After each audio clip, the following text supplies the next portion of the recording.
হ্যাঁ, এটা ঠিক যে এইসব ব্যাপারে হয়তো ম্যাডাম কিছু নাই জানতে পারেন, কিন্তু বড় রাজা বাবুর মৃতদেহ সৎকারের ব্যাপারে সেই বিষয়ে ম্যাডাম কিছু জানেন না? এটা তো হতে পারে না বড় মা।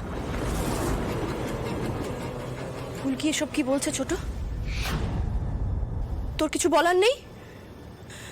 বড় রাজা বাবুর মৃতদেহ তো তুই নিজে দাঁড়িয়ে থেকে সৎকার করিয়েছিলি।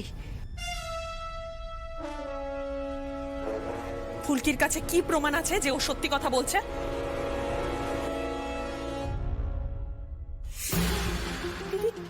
তুমি ওর কথা কেন বিশ্বাস করছো আমি বুঝতে পারছি না।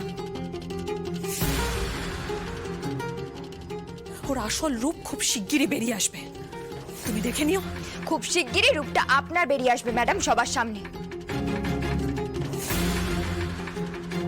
আর আমি যে প্রমাণ ছাড়া কিছু বলছি না সেই দিন আপনি টের পাবেন।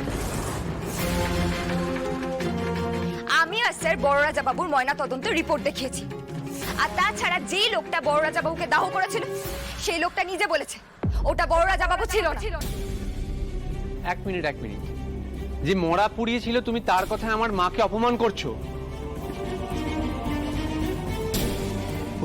ফুলকি আমি সত্যি অবাক হয়ে যাচ্ছি। তুমি আমার মায়ের বিরুদ্ধে একের পর এক অভিযোগ করেই চলেছো। অভিযোগ নয় Aditya, I am sorry, it's a fact.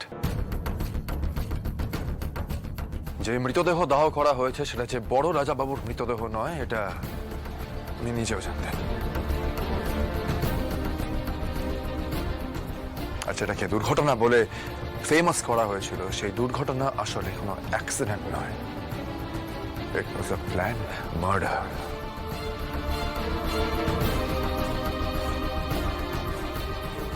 আর এর প্রমাণ শুধু আমাদের কাছেই নয়, পুলিশের কাছেও আছে।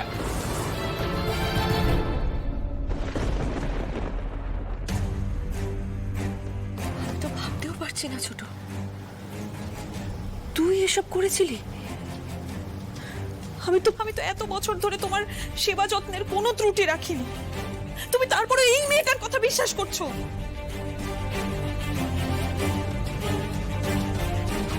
বিশ্বাসটা ধরে রাখতেই হবে। এই মেয়েটাকে যত তাড়াতাড়ি সম্ভব এই দুনিয়া থেকে সরাতে হবে। আচ্ছা বড় মা, তুমি তো মাকে খুব ভালো করে চেনো। কেউ না দেখুক অন্তত আমরা দেখেছি, আমাদের যত না যত্ন করেছে মা তার থেকে অনেক বেশি খেয়াল তোমার রেখেছে। তুমি তো সবকিছু জানো বড় মা। আচ্ছা তুমি নিজেই দেখো মা কিরম করে তোমার দিকে তাকিয়ে আছে। বড় মা, আমরা তো দিব্যি ছিলাম বলো, তাই না? একটা কোথাকার কে মেয়ে এসে আমাদের সব সম্পর্ক নষ্ট করে দেবে?